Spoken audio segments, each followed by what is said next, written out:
শারীরিক শ্রমের চেয়ে মানসিক শ্রমটা খুব অল্পতেই মানুষকে ক্লান্ত করে ফেলে। হ্যালো এভরিওয়ান, আসসালামু আলাইকুম। সবাই কেমন আছেন? আশা করি সবাই ভালো আছেন, সুস্থ আছেন এবং নিরাপদে আছেন। আলহামদুলিল্লাহ, আমিও বেশ ভালো আছি, সুস্থ আছি।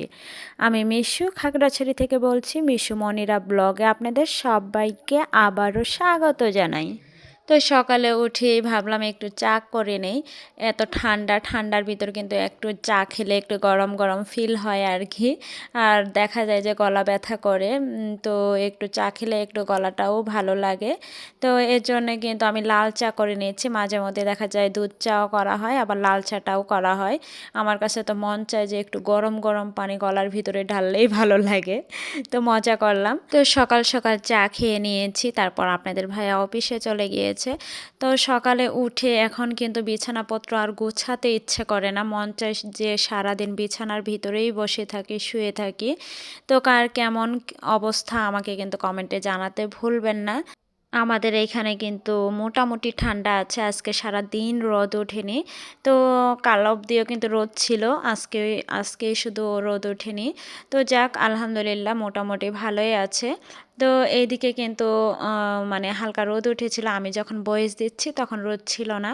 তো যাই হোক, এইদিকে কিন্তু আমি কাপড় চোপড় পরিষ্কার করে নিয়েছিলাম, তো ওই কাপড় চোপড়গুলোই মেলে দিচ্ছিলাম। তো এই পর্যন্ত যারা আছেন বা দেখছেন, একটা লাইক দিতে ভুলে গিয়েছেন, প্লিজ একটা লাইক দিয়ে কন্টিনিউ করবেন, পুরো ভিডিওটা জুড়ে থাকবেন।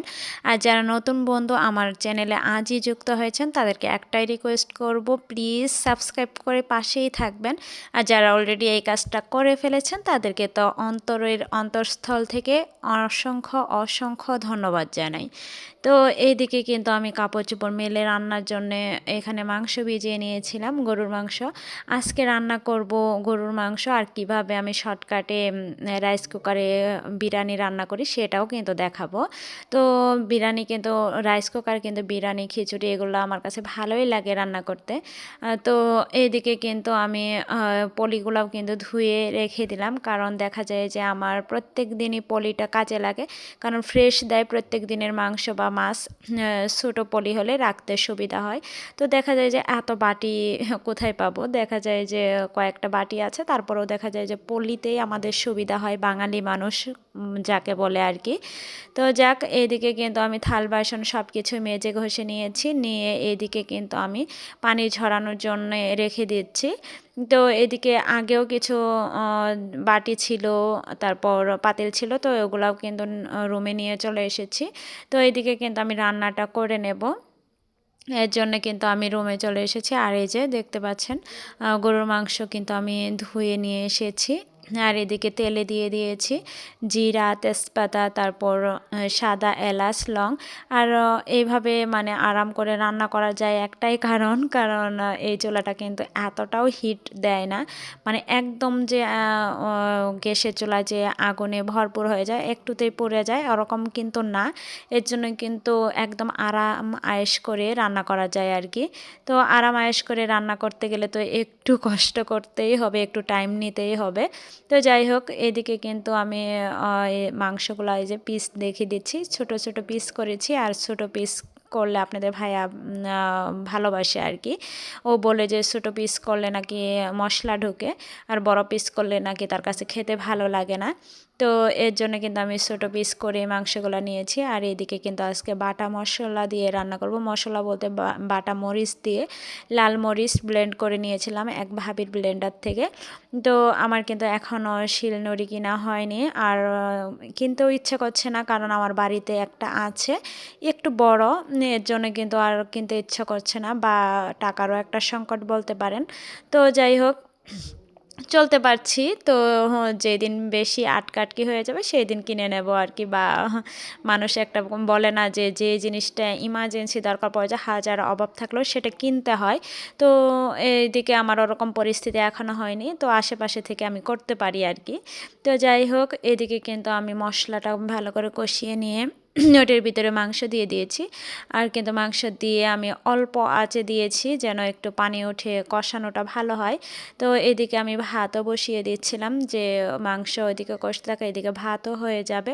আর আমার এই রাইস কুকারটা এত ভালো কি আর বলবো, আমার ভীষণ ভালো লাগে। আমি কিন্তু এর আগেও আমার একটা রাইস কুকার ছিল, সেটা নষ্ট হয়ে গেছে। নষ্ট বলতে একটু পানি পড়তে পড়তে ভেঙে গিয়েছিল, জমকা ধরেছিল।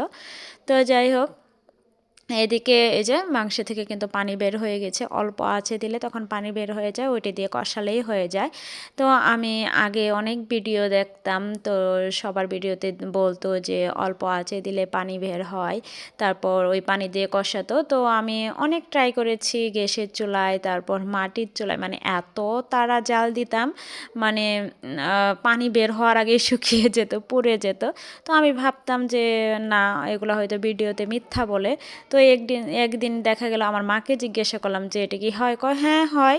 তো তাও বিশ্বাস হলো না। পরে যখন আমি এই চুলাটা কিনলাম, অল্প আঁচে দিয়ে একটু রেখে দিয়ে দেখি অনেক পানি বের হয়, তখন না বিশ্বাস হলো যে হ্যাঁ, আসলে এরকম হয়, ওই পানি দিয়ে কষানো যায়, বা গ্যাসের চুলায় একটু আঁচ কমিয়ে দিলেই হয়ে যায়। তো যাই হোক, এদিকে কিন্তু আমি একটু কমলা ছিলে নিলাম খাওয়ার জন্য, আর এদিকে কিন্তু আমি রান্নাটাও করছি, কারণ ওইখানে ওরকম বসে থাকতে হয় না। তো কমলাটা খেয়ে এসে কিন্তু আমি এই যে কষি ভালো করে দেখি একদম পানি শুষে গিয়েছে, তো কষি আমি পরিমাণ মতো ঝোলের পানি অ্যাড করে দিয়েছিলাম। তো অফ ক্যামেরাতে রান্নাটাও করে ফেলেছি। এই যে এখানে কিন্তু ওই যে মাংস বেড়ে নিয়েছি, এখানে একটু আলু ভর্তা করেছিলাম ও সেইটা ছিল, এখানে একটু ডাল ছিল। তো এগুলো আগেরই করা ছিল অফ ক্যামেরাতে, তো ওগুলাই একটু দেখিয়ে দিলাম। তো ভাত টাত খেয়ে এদিকে আবার আজকে ফ্রেশ নিয়ে এসেছি। আজকেও কিন্তু দিয়েছে গরুর মাংস, মুরগির মাংস, এটা দুদিনের ছিল। তো এখানে কলা দিয়েছিল 2টা, তারপর গাজর দিয়েছিল একটা, তারপর শসা দিয়েছিল একটা, এই যে সিম দিয়েছিল কয়েকটা, আলু, তারপর পেঁয়াজ, তারপর এই যে ডিম, তারপর একটা টমেটো দিয়েছিল, তারপর 2টা মালটা দিয়েছিল। তো দেখা যায় এক এক সপ্তাহে এক এক কিছু আসে, মাঝে মধ্যে 2-3 সপ্তাহ যা তাও আসে না। তো যাই হোক, যতটুকু পাচ্ছি আলহামদুলিল্লাহ আলহামদুলিল্লাহ। তো এইদিকে কিন্তু চলে এসেছি রোদে, একটু ওই ধনিয়া গুঁড়া ছিল, তো এই ধনিয়া গুঁড়াটা ভাবলাম একটু রোদে দিয়ে দেই, তো আবার কখন রোদ বন্ধ হয়ে যাবে ঠিক ঠিকানা নেই। তো আমি আজকে বয়ে দিচ্ছি, আজই তো অনেক মানে ঠান্ডা। তো এটা কিন্তু আগের দিনের ভিডিও। তো যাই হোক, এইদিকে কিন্তু আমি সব কাজ বাজ শেষ করে সন্ধ্যার দিকে একটু বেরিয়েছিলাম। তো দেখতে পাচ্ছেন এখানে ট্যুরিস্ট ক্যাম্প, এটা একটা কিন্তু রেস্টুরেন্ট। তো এখানে না চিকেন চাপ বিক্রি করে, অনেক মজা হয়, শুনে আসছি। তো আপনাদের ভাইয়া বললো চলো এখানে যাই। তো এটা কিন্তু এই যে চাকমাদের দিঘিনালায় ট্যুরিস্ট ক্যাম্প আর কি। তো এখানে মানে এটা নতুন, এরকম লোকজন নাই, নতুন বলতে এটা নাকি অনেক আগে অন্য এক ভাই মানে চালাতো আর কি। তো তারপর 2 মাস নাকি বন্ধ ছিল, তারপর অন্য ভাই দায়িত্বে আছে আর কি, এর জন্য নাকি মানে নতুন খুলেছে কয়েকদিন হলো। তো এর জন্য এরকম লোক সংখ্যা নেই। তো আমি কিন্তু ঘুরে ঘুরে দেখছিলাম, এখানে দেখি মাটির হারিকেন আর কি, ওইখানে লাইট জ্বলছে, আমার কাছে বেশ ভালোই লেগেছে। তো এই যে এইখানে দিঘিনালায় ট্যুরিস্ট ক্যাম্প লেখা, স্বাগতম।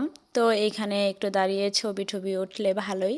তো চাকমাদের এইগুলা, তো এইখানে এই যে দেখুন রুটি, রুটি বলতে পরোটা, আর এখানে ছিল এই যে চিকেন চাপ। তো চিকেন চাপ কিন্তু একটা প্যাকেটিং করা আছে, মানে 2টা নিয়েছিল। তো আমি আপনাদের ভাইয়াকে বলছিলাম যে এখন এত খাওয়া যাবে না, তো চলেন একটাই 2জনে ভাগ করে খাই, আরেকটা বাসাতে নিয়ে যাই, পরে খাওয়া যাবে, মানে বাসায় গিয়ে খাওয়া যাবে আর কি, বা একটু পরে খাওয়া যাবে আর কি। মানে আসার আগে আমরা ভাত খেয়ে আধা ঘন্টা পরই বের হয়ে চলে এসেছি আর কি। তো এর জন্য এতটা খাওয়ার মুড ছিল না। পরে আপনাদের ভাই বলছে আচ্ছা একটা প্যাকেট করে নিয়ে নেই। তো যাই হোক, এদিকে খাওয়া দাওয়া শেষ করে একটু মুদির দোকানে ঢুকেছিলাম কিছু কেনাকাটার জন্যে। তো এই যে মুদির দোকানে এসে বেশ কিছু জিনিস কেনার ছিল, তো ওগুলাই কিনেছিলাম, মানে একদম দরকারি কিছু জিনিস। তো যাই হোক, এদিকে কিন্তু চলে এসেছি বাসায়। তো বাসাতে এসে ভাবলাম যে না, একটু রান্না তো করতে হবে, ওইটি দিয়ে কিন্তু হবে না আর কি, হবে না বলতে হয়ে যে খেয়ে এসেছি ওইটা দিয়ে কিন্তু হবে না। তো আপনাদের ভাইয়া অফিস থেকে আসবে 11টা 12টার দিকে, তখন দেখা যাবে যে ক্ষুধা লেগে যাবে, তখন কিন্তু খেতে চাবে আর কি। তো এর জন্য ভাবলাম যে একটু মাংস তরকারি আছে তো সেটা দিয়ে একটু বিরিয়ানি রান্না করি, বিফ বিরিয়ানি আর কি। তো সহজভাবে কিভাবে রাইস কুকারে করা যায় তাই আপনাদেরকে দেখাচ্ছি। জাস্ট একটু পেঁয়াজ আর তেজপাতা লং দিয়ে কিন্তু ফোড়নে দিয়ে তারপরে যে পোলাওয়ের চাউল দিয়ে দিয়েছি। তো পোলাওয়ের চাউলটা কিন্তু ভালো করে ভেজে নেব। আর আমার এই রাইস কুকারের এই পাতিলটা এত সুন্দর, মানে একদম তেলে ওই ফ্রাই প্যানের মতো, মানে অন্যরকম একটা পাতিল আর কি। তো এর আগে কিন্তু আমি ব্যবহার করেছি, এরকম ছিল না, এটাই আমার কাছে বেশ ভালো লেগেছে। তো এদিকে কিন্তু এই যে বিরিয়ানির মশলা দিয়ে দিচ্ছি, মাংসের তরকারি দিয়েছিলাম আর বিরিয়ানির মশলাটা দিয়েছিলাম, দিয়ে ভালো করে মিশিয়ে নিচ্ছি। তো ভালো করে মিশিয়ে তারপর কিন্তু ওটার ভিতরে একটু পানি দিয়ে দিলাম। তো যে কড়াইয়ের ভিতরে মাংস ছিল সেই কড়াইটাও ধুয়ে একটু পানি দিয়ে দিব আর কি। তো পানি দিয়ে ভালো করে নেড়ে চেড়ে তারপর কিন্তু একদম যতটুকু পানি লাগবে ততটুকু দিয়ে দেব। দিয়ে তারপর কিন্তু আমি ঢাকনা দিয়ে বেশ মানে হওয়ার আগ পর্যন্ত রান্না করবো আর কি। আর এই রাইস কুকারে না একদম নিচে লেগে যায় না, পুড়ে যায় না আর কি। হওয়ার পরও কিন্তু অটোমেটিক বন্ধ থাকবে, নিচে লেগে যাবে না। তো এই যে দেখুন আমার হয়ে এসেছে, অফ ক্যামেরাতে কিন্তু এটা হয়ে গেছে আর কি। হওয়ার পরে কিন্তু একটু ঘি দিয়ে দিলাম, ঘি দিয়ে তারপর কিন্তু আমি নাড়াচাড়া করে দিচ্ছিলাম, মানে মোটামুটি হয়েছে, একদম কিন্তু সে হয়নি আর কি। হয়নি বলতে হালকা একটু পানি কিন্তু আছে এখনও। তো ওই টাইমে কিন্তু আমি ঘিটা দিয়ে একটু নাড়াচাড়া করে আবার ঢাকনা দিয়ে ঢেকে রেখে দেব। তো এই যে দেখতে পাচ্ছেন, তো ঘিটা কিন্তু অপশনাল, কেউ দিলে দিতেও পারেন, না দিলেও না দিতে পারেন। তো এদিকে চেক করছিলাম যে হ্যাঁ আদৌ কি পানি ঠিক আছিল কি না। হ্যাঁ দেখছি না, বেশ ভালো হয়েছে, আর কিছুক্ষণ থাকলে একদম পারফেক্ট হয়ে যাবে। তো এই যে দেখুন আমার কিন্তু রান্না শেষ, প্লেটে সাজিয়ে নিয়েছি। তো এই যে দেখুন একদম গরম ধোয়া ওঠা, একদম ঝরঝরে হয়েছে, খেতেও কিন্তু ভীষণ ভালো লাগে আমার কাছে। তো এইভাবে করলে ভীষণ মজার হয়। তো সবাই কমেন্টে জানাবেন এইভাবে কি কেউ বিরিয়ানি রান্না করেন কি না। তো আমি তো প্রায় সময়ই করে থাকি, একটু মাংস থাকলে এরকম করে হয় বিরিয়ানি রান্না করব, না হয় খিচুড়ি রান্না করব। তো আমার কাছে খেতে বেশ ভালো লাগে। তো গরু হলেও করি বা মুরগির মাংস থাকলেও আমার করা হয়। তো আজ এই পর্যন্ত, সবার থেকে বিদায় নিচ্ছি। আল্লাহ হাফেজ।